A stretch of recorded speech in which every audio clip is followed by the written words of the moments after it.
I feel like anytime a person is a person of growth mindset, which I know that the women in our soul cohort certainly are, we invite change into our lives. And so I've definitely paid the price in my past for not knowing how to befriend my nervous system, how to navigate that change so I can actually head in a direction I wanted to go and not be stuck in fear and paralyzed by the outside circumstances. So I definitely learned how to navigate change by befriending fear. And I noticed that there's actually a playbook. There are principles that if you understand, first of all, the fear dissipates, because once you know what's what and once you understand how this process unfolds, you can be prepared, you can manage it, and then it's not so daunting. I also learned that the more often you invite change into your life, whether you change the place you live in, change your job, whatever it is, as long as it is aligned and you're not avoiding something there, then your brain is really becoming accustomed to it, and that becomes your new norm. It's no longer that scary in a process. Now let's meet today's guest.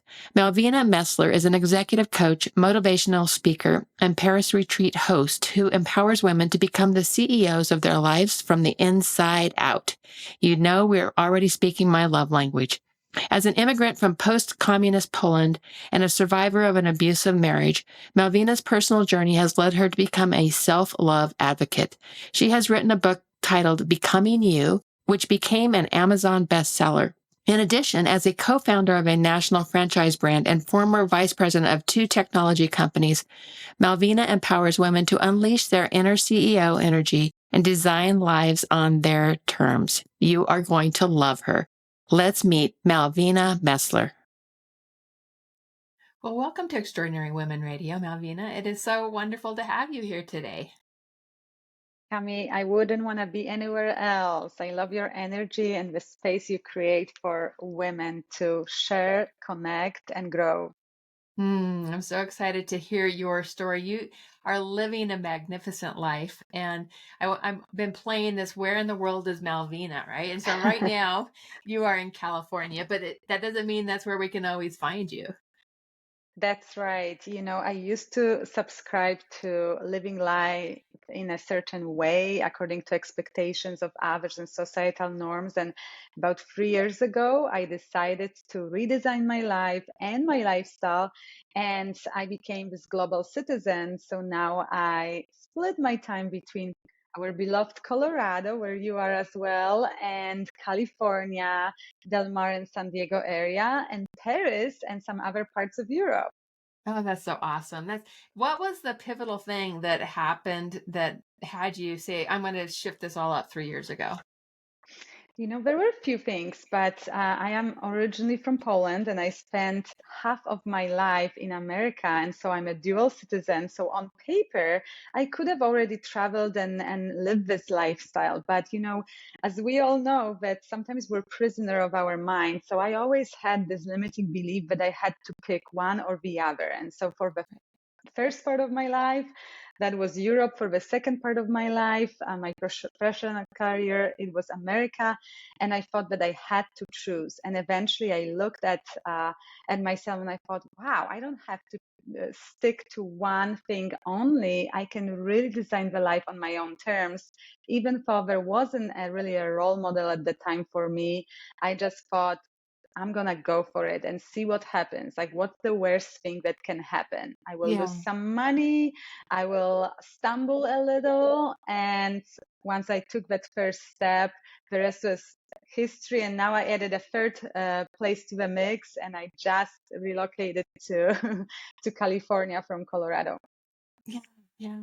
I just love the idea of just the freedom of all of this, right? It's like I feel so much freedom in that. And I think that the choices, when the seeds of this started to come to life, right? When those seeds started to come to life, what helped give that fire, if you will? What helped give it Mm. like, yes, I can do this? Is there a You know, I moment? Wow, there was probably a moment, a big moment, when I went to Paris because my soul was aching for it. And I've been to Paris many times before, and it was what I call my soul city. And yet it was calling me again. And I thought, gosh, I gotta follow that, what I call divine spark that is leading me there, because I strongly believe that that's our intuition speaking to us. That's Totally. our higher selves sending us a message. So I decided to book that trip, go to Paris. And once I was there, and at that time, I had a well paying six-figure job as an executive in a tech company. And I traveled a lot, but mostly domestically in the United States. And everything looked pretty dandy. But deep down, there was a little bit of discontent. And I wasn't voicing it because I felt so privileged, and I felt it wasn't okay for me to be possibly entertaining that something's not perfect when so many people didn't even have a job. And here I was trying to say that something's not fully there for me. And yet, I took the trip that was a self-discovery trip. And once I got in the vibration of Paris, I got so connected with my soul essence, and that creativity, because of my environment and breaking that pattern, started happening. And after I returned, I decided to quit my job and really fully commit to the journey I'm on. And that quitting my job also meant giving myself freedom to take my business wherever I wanted to be at the time. I love that. And I think the thing that you just said that really stands out is you broke the patterns that you were in. You got outside of the space that you were in all the time. And so you think about how often we can be that way in our, in our jobs, in our roles, in our companies. We're in the same spaces day in and day out. Mm. And this change up that you created really opened up the ideas for you. You're right, Cami. Routine is definitely the enemy of growth. And psychologists even encourage us, okay, if you go to work by turning right from home, try to go left. Or if you always stop for Starbucks, maybe try to venture out and make coffee at home or go someplace else. And little shifts like this, from the neuroscience perspective, can make our brain accustomed to venturing out. And so breaking that first pattern is often not easy, but you nailed it. Like, changing our environment and physically disconnecting from our routine by traveling puts us in a place where we no longer have to rely on that, and there is this carte blanche. We could really imagine anything. We could, I could have woken up in the morning in Montmartre and decided, what do I want to do? Do I want to have coffee? Do I not? Do I want to experience art? Do I want to experience fitness? Do I want to work? Do I want to create? Well, at home on the same Monday or Tuesday, we would have already had a predetermined routine that wouldn't really allow for much expansion there. Yeah, yeah.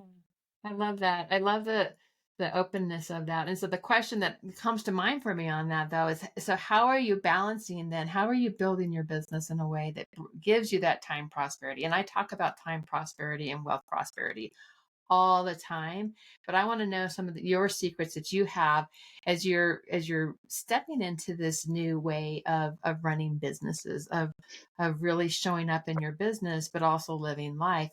How are you doing that? Cami, I feel like that's $1 million question, right? Right, right.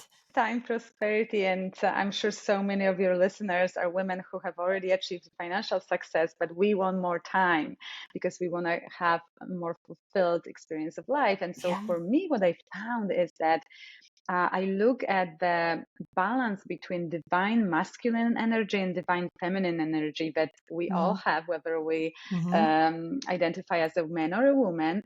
Our modern world, especially a Western world, really taught us how to be really good in our masculine energy, which is Yeah. planning, which is doing, which is spreadsheets, which is phone calls, all of that.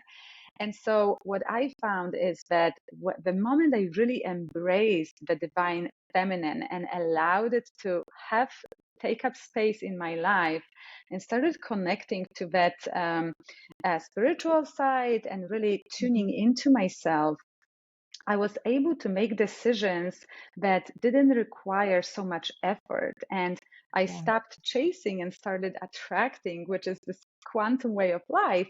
And from that point on, suddenly the time constraints weren't as prevalent. And I was Yeah. able to really be in a flow more so. And so with that, extra time showed up. Yeah. And I believe also that when we're, you talk about it in your work so much, when we're in our purpose, when we're in alignment with who we are, when Mm-hmm. our message, when our business is in alignment, and it's not designed just to generate revenue, but it truly comes from our brand essence. I feel like everything is easier, right? Don't you think? Yeah. Oh, I totally agree. I mean, I think that's where, when we're feeling that struggle, we're often in a space where it needs to shift. Like, there's something that's really calling to us, and that's where we need to tune in and listen and feel. So that spirit, soulful wisdom of being able to tap into that and to say, where am I meant to be going, can be really powerful in the mix of this. And I think, definitely we can do things from a strategy perspective that enables more time prosperity as well. How we develop our offerings and all that sort of thing, our price points, and, we design our businesses from a strategy perspective as well. But first, and always first, is that soulful listening of what is lighting me up? What am I being called to do? How am I being called to serve? So I love this. I totally love it. Mm. Yeah. Yes, when strategy follows the authentically aligned Yeah. guidance, it is a Yeah. dynamite. I used to, my background is in franchising. I was a co-founder of one of the national franchise brands, and it was all about systems and processes and strategy. And I loved it. And Yeah. yet, if your vision, The if the magic. heading Yeah. is not aligned, then no amount of strategy can compensate for the gaps in Totally. that area. So Oh that my is, God. yes, right? Yeah. No amount of strategy can compensate. That's so good. I love it. I totally Mhm. love it. So, you've been on a journey of making big transitions over the course of your life, moving to America originally. I mean, all the different transitions. What have you learned about transition in general? Ooh, that's a great question, Kami, because I feel like anytime a person is a person of growth mindset, which I know that the women in our soul cohort certainly are, we invite change into our lives. And so Yeah. I've definitely paid the price in my past for not knowing how to befriend my nervous system, how to Mm-hmm. navigate that change so I can actually head in a direction I wanted to go and not be stuck in fear and Mm-hmm. paralyzed by the outside circumstances. So I Yeah. definitely learned how to navigate change by befriending fear. And I noticed that there's actually a playbook. There are principles that if you understand, first of all, the fear dissipates because once you know what's what and once you understand how this process unfolds, you can be prepared, you can manage it, and then it's not so daunting. I Right. also learned that the more often you invite change into your life, whether you change the place you live in, change your job, whatever it is, as long as it is aligned and you're not avoiding something there, Yeah. then your brain is really becoming accustomed to it, and that becomes your new norm. It's no longer that scary in the process. That's so good. Such good advice. Really, really good advice. So I want to hear more about this, your Paris retreat, because when I first met you, you and I met earlier this year, and I was like, oh, tell me more. That sounds brilliant. How did the Paris retreat come about, and how is it that, tell us what you do with your Paris retreat? Mm. Yes. So, as I mentioned to you, Paris was really this pivotal moment in my life when I got the courage and clarity of what I wanted to do with my life. And so I thought it was also an act, really an act of self-love in my case, because I would Mm-hmm. travel so much for work. And so work paid for the trip to Vegas because there was a conference, to Nashville or someplace else. Yeah. So there I went. And when it came to destinations which I wanted to really explore and experience, there was always this consideration, well, but I'm already traveling so much. And so it was really soul-aligned trip, and what I experienced there was so profound that I really was inspired to share it with others. And I invited two women to join me that happened to me, my friends. One was going through her journey of fighting cancer, and another Mm. one already has been to Paris, but she had a really unfortunate experience there because she at the time was in a very toxic relationship. So she wanted to do a reclamation trip. So two different women, and the journey we went on together was so profound that what I realized in the process was that, wow, I mean, this city is the city of love. What a better place to go to fall in love with yourself, if not Paris. And we often put ourselves last. We, as women, our superpower is to pour into others, and love, and that is absolutely something we should continue doing. And at the same time, it cannot be at our own expense, because we oftentimes tend to neglect ourselves. So So true. this is a journey of self-discovery and self-love and celebration of who we are, and really allowing ourselves to be our authentic selves in a city that just nourishes us. And I say it's not like a tropical vacation where you just go recharge your batteries. When you go to Paris, you recharge your batteries and you come back with a backup battery. Yeah. Yeah. So this idea of this was a place where people could really restore and recover and break through and come into a different, space. What what is your vision for where that's going? I've been doing those retreats every year in the spring, because spring is time of renewal. That's when we come to life. That's when Mhm. Parisian, nature comes to life, where all the cafes are opening up outside, where the music and the smells are ever present. And I feel like that's such a beautiful symbol for any woman who wants that internal rebirth or reigniting that Yeah. spark. And Yeah. I've been taking the journey with women even during COVID, in Oh, smaller excellent. groups. So it's going to Uh-huh. continue. I've got Uh-huh. one coming up this May, and the registration is opening right now. And, we do more than, we're not sitting in a classroom. That's not what it's about, even though I'm a coach, but it is really an immersive experience. So I take you on a journey of falling in love with Paris, but also with yourself by connecting to your soul essence. We do fun activities like going to all this perfumery in France, which is where perfume was invented, learning how to make perfume and creating your very own scent by connecting with what's inside, and not just simply choosing, Chanel number 5 because everyone Yeah. buys this, but rather Right. creating something that's in alignment. And then we Mm. take other steps. We also have an self-expression day. So we connect by inspired by the fashion of Paris. We really connect our self-expression, because I don't know about your experience, but when I was in business world early on in America, I felt like I had to conform even with my Oh, totally. wardrobe, right? It was Totally. like Yeah. selling your soul, because we're a women and we want to Yeah. be taken seriously. So we had to kind of strip ourselves from our feminine creative side. And so I help also women discover what is truly aligned with them. And then the crowning moment. And of course, we explore Paris, we eat, wine, and dine, and we immerse in the culture. And then the final crowning moment is a celebration of our inner beauty by having an incredible glam photo shoot in front of Eiffel Tower Oh, that's in awesome. 3 different locations, and getting pampered by the same stylists and photographers that take care of celebrities and fashion models.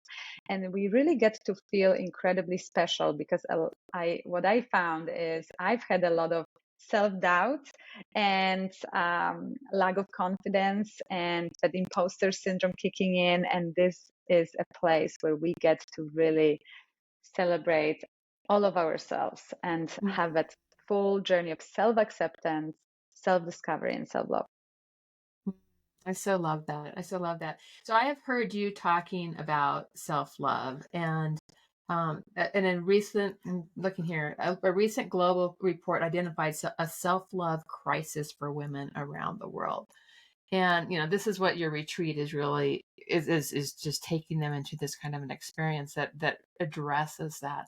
But can you tell us more about this survey, this research that you've come across?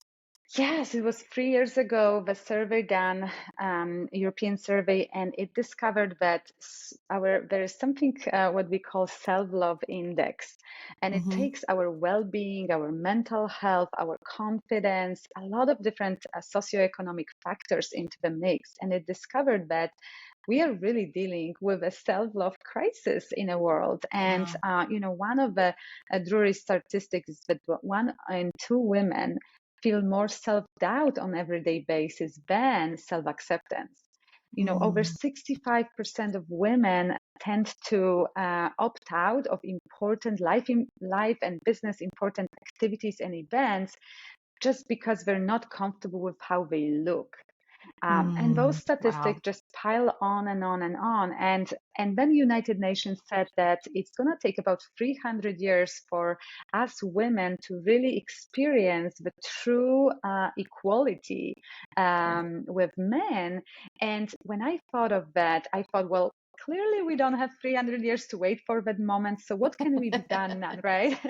And I'm not the kind of person that's going to just give up on this and put Yeah. it onto our generation. So I thought, what I really think is happening, as a coach, my background is I'm a trauma informed coach, I'm a spiritual psychologist, a quantum coach, and all of that really prepared me to understand that we have been really conditioned to believe that we should be taking the second place, that we should be waiting Yeah. our turn. And it will take a lot from us first before the legislation changes, because before the companies start paying us equally, we got to do our job first from the inside out. So I call it Yeah. the process of becoming the CEO of your life from the inside out. So we as women are ready when those opportunities come, because I still see so many Mm, women still don't raise their hand, even when that promotion is available. We still doubt our abilities. yeah. Yeah. It's a fascinating study. And like you, I'm on the same kind of mission. Let's change that. Let's not sit back and wait for that. What are some of the ways that you're really helping women embrace that? And I know your book's one of them. Mm, So you can touch on your book as well. But what are some of the ways that you're really helping them give our listeners some tips around if they're feeling some self doubt and not enough self love? What are some things they might do? absolutely. And as you mentioned, I do share a lot of that journey in my book, Becoming You, that was released in May. And there's also deeply personal journey. So it's not just a coaching tips, but rather my experience with toxic marriage for many years and subsequently other toxic relationships that I was attracting because my sense of self-worth was so low. And Mm, so, one of the biggest things for me in my journey that I notice applies to a lot of women I work with and support is that first step of really breaking through that limiting belief that self-love is selfish. mm, That was in my case something interesting. that I Yeah. believed that, when you're saying self-love, I heard being selfish, being self-absorbed, and being Oh, narcissistic. yeah. And I didn't want any part of it. I thought I was Yeah. a kind person, I was nurturing person. I didn't want anyone to turn me into a self-absorbed person. But what did I not know is the more we love ourselves, the more we expand our capacity to love others. And it doesn't take away from the love we have for others. Right. And so that was the first step in that journey. And I often tell women, before you can work on your confidence, before we can work on releasing self doubt, start working on self-forgiveness Mm, and self-acceptance, because right. we are so hard on ourselves. And so Telling us I the actually, stories we tell over and over again oh, in our head, like, you right. shouldn't have done this, or all the things, right? The resentment, the judgment, the negative self-talk. So I actually, all my clients start with a daily ritual, and I encourage anyone who is listening to consider that. And I do that too. The daily ritual consists of first writing down your gratitude, minimum 3 things that you're grateful for Mhm. in this day, even as hard as that day was. Then Mhm. 3 things you forgive yourself for. So maybe you didn't Mm, finish something, you made a mistake, and actually that is powerful tool because it doesn't let you to get that emotion of self-resentment to foster and perpetuate, but rather you clear it, you handle it yeah, right there. And from yeah, there, you go into acknowledging your wins, your daily wins. And Cami, I know it sounds so simple. It was simple when I thought of this, but I will tell you, so many of us have been conditioned to believe that it is, too boastful to be celebrating yeah. our wins. And yet, the Hmm. neuroscience tells us that when we focus on expense, so if we only focus and ruminate on what we didn't do right, it's just gonna Right. be, This is we're gonna gonna go in create more of circles, it. right? Yeah, yeah, Yes, so we yeah. gotta So, acknowledge ourselves. so it's three gratitudes, three forgiveness, Self-forgiveness, self forgiveness, and then three personal um, wins. What are we proud of personal ourselves wins. What are for? you really proud about? Excellent. So good. Mm-hmm. So good. I love that. Um, what else I want to ask you? There's so much I would love to ask you. So you talk about the concept of becoming the CEO of your life. What does that mean? So, becoming the CEO of your life is going beyond the office, going beyond your identity as an employee or as a business owner, career professional, and really connecting to who we are first, which is Yeah. human beings, having the experience and the impact we get to have in life. And so when we do that, we actually don't just focus on mastering communication skills and leadership skills, management skills, but we rather start looking on cultivating our self mastery.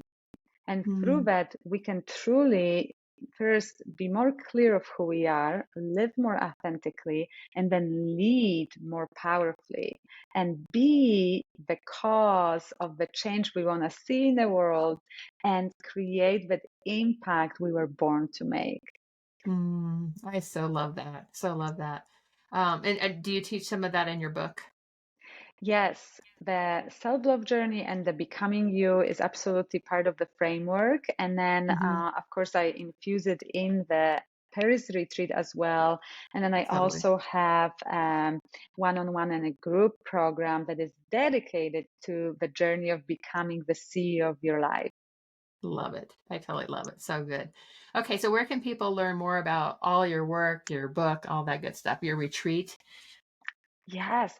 So if you go to my website, malvinamessler.com, it's Malvina. I'm also on Instagram and LinkedIn. And if you're in Denver or San Diego, I also do bi-monthly events. I call them Beyond the Office. Purposeful pause, where you actually get to connect with other women.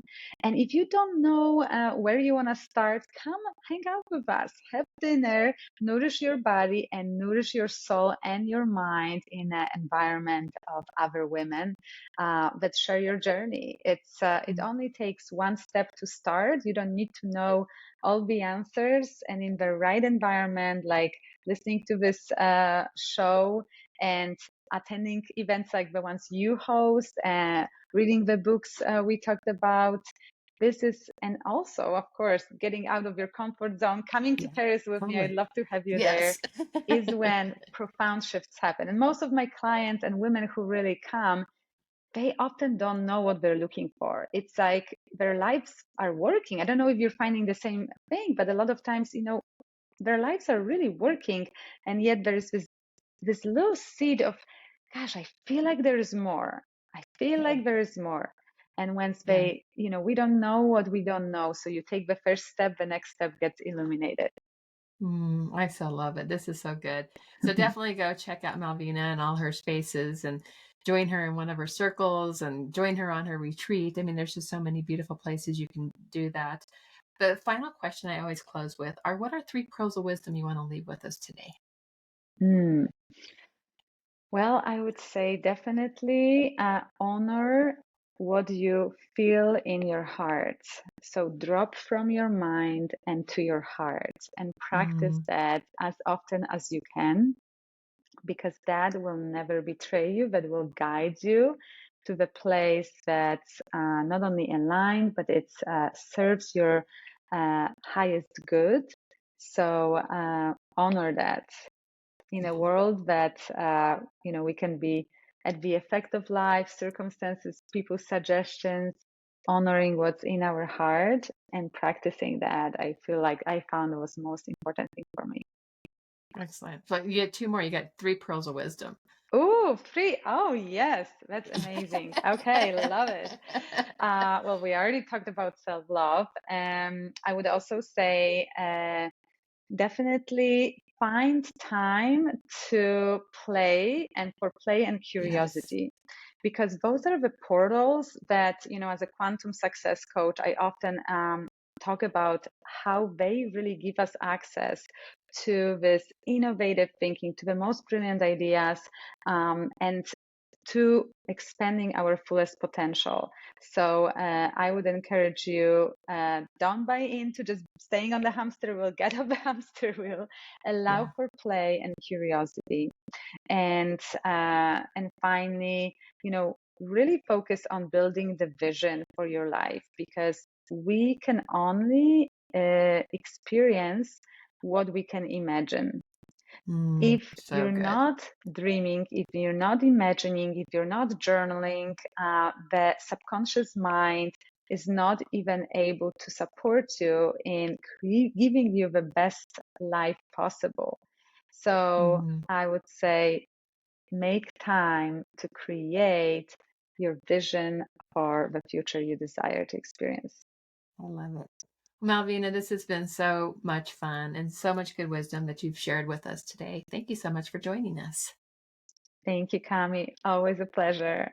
Yeah, and I was so just going back to when we met back in, earlier this year, and it's like I instantly felt the connection with you, and I'm just so glad you were able to join us today. Oh, I mean, you were fantastic. I heard you speak and you share so many great nuggets, and you really take the stand for women to become their best Mm, selves, no matter what that looks like, business or personal. So I felt deep connection right off the bat, and I love that you make time for those conversations and sharing those stories that so many of us have. Well, thank you for sharing yours today, and I know our audience is going to love it. Thank you so much. Thanks, Cami.